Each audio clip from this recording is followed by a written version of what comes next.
Hi friends, welcome to Tamil புத்தகம் channel. நம்ம வீடியோக்குள்ளே போகிறதுக்கு முன்னாடி உலக புத்தக தினத்தை முன்னிட்டு உங்களுக்கு பிடிச்சமான ஒரு புத்தகமோ இல்லை எல்லாரும் வாசிக்கணும்னு நீங்கள் நினைக்கிற ஒரு புத்தகத்தையும் நீங்கள் கமெண்ட்டில் கண்டிப்பாக சொல்லுங்கள் ஃப்ரெண்ட்ஸ். இன்றைக்கி நம்ம வீடியோவில் பார்க்க போகிற புத்தகம் பார்த்திங்கன்னா ஜெயமோகன் எழுதின இரவுங்கிற புத்தகம் தான். வாங்க வீடியோக்குள்ளே போகலாம்.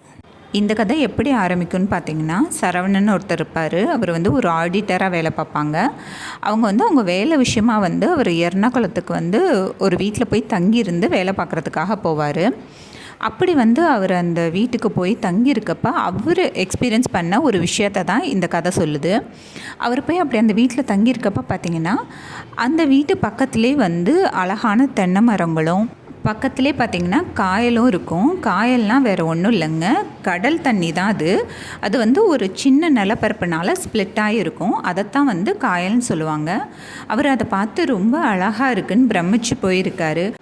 பகல் வெளிச்சத்தில் அந்த காயலில் உள்ள தண்ணீரில் அந்த ஒளி ரிஃப்ளெக்ட் ஆகி வர்றதெல்லாம் ரொம்பவே அழகாக இருக்குதுன்னு அவர் பார்த்துட்ருக்கப்பே பார்த்திங்கன்னா, அந்த சைடில் அவர் உட்காந்து அதை ரசிக்கிறாரு. ஸோ அவர் நினைக்கிறாரு, நம்ம இந்த இடத்துல அடிக்கடி உட்காரணும், அழகாக அந்த போட்டிங்லாம் நம்ம ரொம்ப ரசித்து பார்க்கணுன்னு அவர் ஒரு பிளான் பண்ணுறாரு. நம்ம இருக்க போகிற கொஞ்ச நாளில் இந்த லைஃப்பை நம்ம என்ஜாய் பண்ணணும்னு. அப்போ தான் பார்த்திங்கன்னா பக்கத்துலேயே ஒரு வீடு இருக்குங்க. ஆனால் அந்த வீட்டில் பார்த்திங்கன்னா ஆள் இருக்க மாதிரியே எந்த ஒரு சுவடுமே இல்லை. அவர் இந்த வீட்டில் ஆள் இருக்காங்களா இல்லையா அப்படின்னு சொல்லிட்டு பார்த்துட்டு அவர் வீட்டுக்கு வந்துடுறாரு. ஆனால் அப்பப்போ அவர் வீட்டில் அந்த பக்கத்து வீட்டை எட்டி எட்டி பார்த்துட்ருக்காரு. அப்போ பார்த்திங்கன்னா நைட் ஆனதுக்கப்புறம் அந்த வீட்டில் இருந்து லைட்டாக வெளிச்சம் வருது. அதே மாதிரி பார்த்திங்கன்னா சில மியூசிக்லாம் வருது. ஏதோ பார்ட்டி பண்ணுற மாதிரி இருக்குது.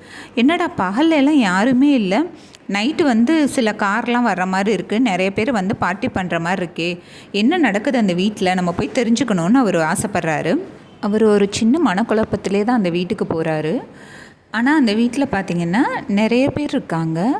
அங்கே சின்ன சின்ன மெழுகுவர்த்திகளை ஏற்றி வச்சு அழகாக அவங்க என்ஜாய் பண்ணிகிட்ருக்காங்க. அதை பார்க்கவுமே இவருக்கு ரொம்ப பிரமிப்பாக இருக்குது. என்னடா பகலெல்லாம் ஆள் அறவமே இல்லை, நைட்டில் இவ்வளோ சந்தோஷமாக இருக்காங்களேன்னு அவர் ஆச்சரியப்பட்டுகிட்டே இருக்கப்போ, அப்போ பார்த்திங்கன்னா அந்த வீட்டோட ஓனரான மேனன் சார் இவரை சரவணனை உள்ளே வர சொல்கிறாரு. வாங்க சார், சும்மா பரவாயில்ல, எங்கள் வீட்டுக்குள்ளே வாங்கன்னு சொல்லி அப்போ அவரோட ஒய்ஃபான கமலாவையும் இன்ட்ரடியூஸ் பண்ணி வைக்கிறாரு. அங்கே பார்த்திங்கன்னா நிறைய பேர் இருக்காங்க. ஒவ்வொருத்தரும் யார் யார் அவங்க என்னென்ன பண்ணிகிட்ருக்காங்கங்கிறத சொல்கிறாரு. இவருக்கு ஒரே ஆச்சரியமாக போகுது. நைட்டில் கிட்டார் வாசிச்சுட்டு மெழுகுவர்த்தி வெளிச்சத்தில் இவங்க சாப்பிட்டுட்டு ஒரு லைஃப்பை என்ஜாய் பண்ணுறாங்களே, இது என்னடா அது அப்படின்னு சொல்லி அவர் வியப்பாக பார்க்குறப்ப அவர் சொல்கிறாரு, என்ன எங்களையெல்லாம் பார்த்தா உங்களுக்கு வித்தியாசமாக தெரியுதா? நாங்கள்லாம் இரவு விழாவிகள், அதாவது இரவு காதலர்கள் அப்படிங்கிறத அவர் சொல்கிறாரு. அப்படின்னா வேறு ஒன்றும் இல்லைங்க, அவங்க பகலில் தூங்கிடுவாங்க, நைட்டு முழிச்சிருந்து அவங்களோட வேலைகளையெல்லாம் செய்வாங்க. அப்படிப்பட்டவங்களை தான் இரவுலாவிகள்னு சொல்லுவாங்க. அப்போ பார்த்திங்கன்னா சரவணனுக்கு ஒரே ஆச்சரியம், இப்படிலாம் மனுஷங்க இருக்காங்களா? அப்போ உங்களுக்கு ஏதாவது வேணும்னா நீங்கள் என்ன பண்ணுவீங்க, எப்படி வாங்கிக்குவீங்க அப்படின்னு சொல்லி கேட்குறப்ப அவர் சொல்கிறாரு, நாங்கள் அதுக்கு எங்களோட ஃப்ரெண்ட்ஸ் மூலியமாக பகலில் எங்களுக்கு ஏதாவது தேவைப்பட்டுச்சுன்னா அதை வாங்கிக்குவோம். எப்போ இருந்து நீங்கள் இப்படி இருக்கீங்கன்னு அவர் கேட்குறப்ப அவர் சொல்கிறாரு, நாங்களும் உங்களாட்டம் பகலில் தான் முழிச்சிருந்து நைட்டு தூங்குறது தான் நாங்களும் ஒரு லைஃப் ஸ்டைலில் தான் வாழ்ந்துட்டுருந்தோம். ஆனால் சடனாக ஒரு இரவு நாங்கள் காட்டில் தங்க வேண்டிய ஒரு சூழ்நிலை உருவாச்சு. அப்போ எங்களுக்கு அங்கே ஏற்பட்ட எக்ஸ்பீரியன்ஸ் மூலயமா நாங்கள் இனிமேல் இரவில் கண்டிப்பாக முழிச்சிருக்கணும்னு சொல்லி அவங்க அதை சொல்கிறாங்க. அவங்களோட அந்த இரவு எக்ஸ்பீரியன்ஸ் எல்லாம் உண்மையில் அவ்வளோ அருமையாக இருக்குங்க. நீங்கள் கண்டிப்பாக படித்து பார்த்துட்டு அதை தெரிஞ்சுக்கோங்க. அதுவும் இல்லாமல் அவங்க இரவில் முழிச்சிருக்கிறதுக்கான சில காரணங்கள் சொல்கிறாங்க.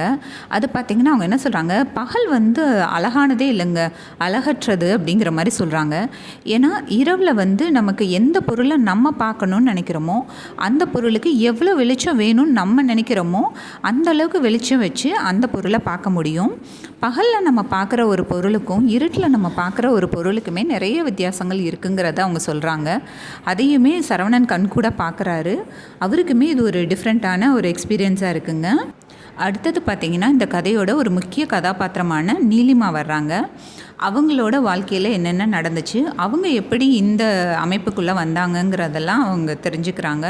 இந்த கதையோட நகர்வு பார்த்திங்கன்னா நம்மளையுமே அந்த இருட்டுக்குள்ளே அவ்வளோ அழகாக கூட்டிகிட்டு போகுதுங்க. உண்மையில் இருட்டு இவ்வளோ அழகாக இருக்குமா, இரவு இவ்வளோ ஒரு பிரம்மாண்டமாங்கிறத நம்ம கண்ணு முன்னாடி ஜெயமோகன் சார் கொண்டுட்டு வருவார். அதுக்காகவாவது இந்த புத்தகத்தை நீங்கள் படித்து பாருங்கள். இரவில் நீலிமாவும் சரவணனும் போகிற இடங்களும் அவங்க எக்ஸ்ப்ளோர் பண்ணுறதுமே வந்து நம்ம போய் எக்ஸ்ப்ளோர் பண்ணால் எப்படி ஒரு ஃபீல் வருமோ அந்த மாதிரி இருக்கும்.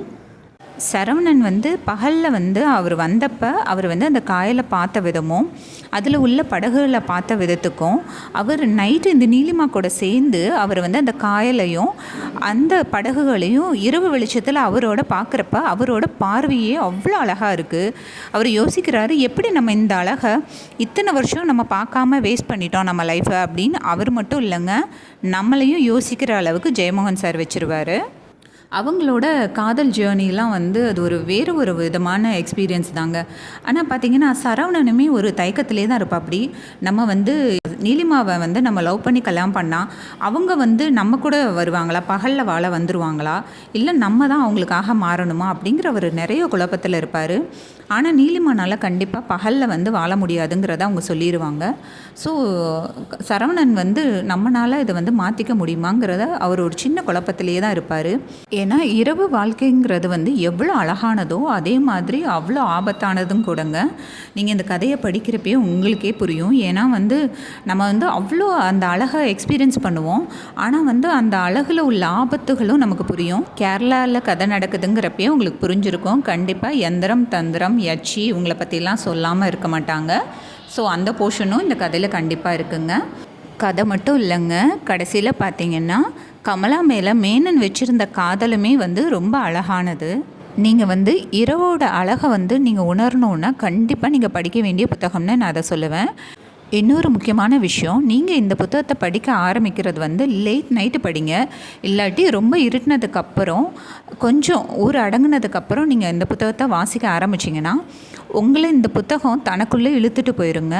ஏன்னா நீங்களே அந்த இடத்துல இருக்கிற ஒரு ஃபீலை கொடுக்கக்கூடிய ஒரு புத்தகம். நீங்கள் கண்டிப்பாக படிச்சுட்டு உங்களோட எக்ஸ்பீரியன்ஸ் எப்படி இருந்துச்சுங்கிறத என் கூட ஷேர் பண்ணிக்கோங்க. அடுத்த வீடியோவில் வேறு ஒரு புத்தகத்தோடு உங்களை நான் சந்திக்கிறேன். அதுவரை உங்களிடமிருந்து விடைபெறுவது கலையரசி சீனிவாசன்.